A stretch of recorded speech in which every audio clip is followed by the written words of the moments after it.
We are living in a time of financial uncertainty. This year in the United States, we expect to have the greatest number of bank closings since 1992. We have a great many people out of work, and we expect that it will take several years before employment improves.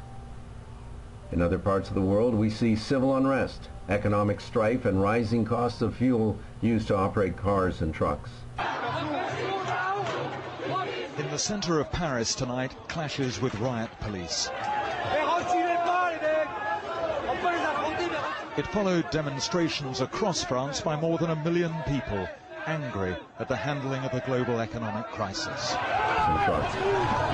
Even the cost of operating a boat has risen significantly. All lined up, but no place to go.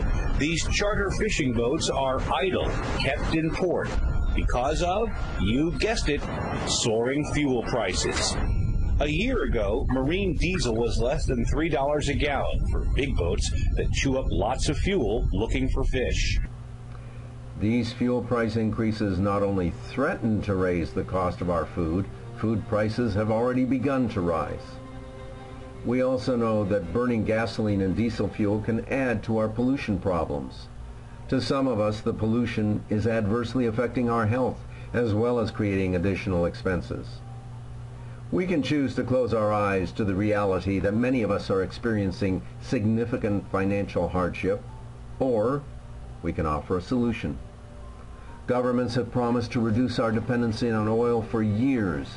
Just listen to what U.S. presidents have been saying since 1972. This intolerable excessive dependence on foreign energy sources. They promise bring us closer to energy independence for our country by 1980. By 1985. In 10 years. By the year 2025. Have we awakened yet to the fact that governments can't reduce our consumption of fossil fuels unless they punish us by raising our costs to use these fuels? Listen to what has been said even in the past 2 years. We know we can't power America's future on energy that's controlled by foreign dictators. over $700 billion are leaving this country to foreign nations every year. I think that I would have preferred a gradual adjustment.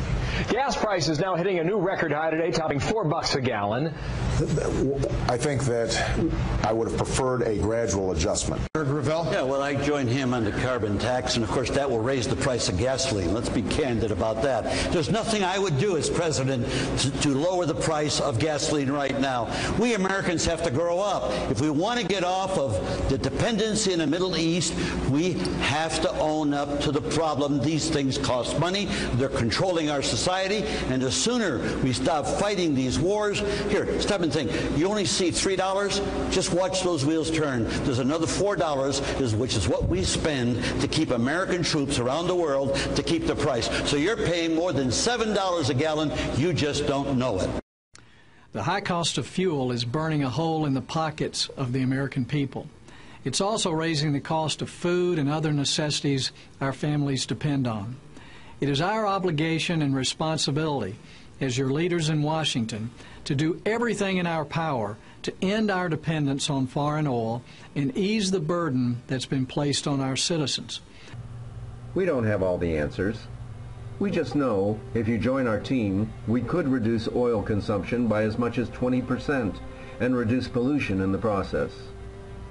We know also that customers will try our product, and in doing so will put money in their pockets. Independent truckers are really feeling the pain of high-priced diesel. It is possible to reduce their fuel costs by as much as $1 per gallon and make them profitable in this unfriendly economy. Those who become distributors may create a substantial income from themselves just by helping others save money. You now have the opportunity to make a difference, not only for yourself, but also for those you know. Try Thrust Caps, and you will become a valued customer.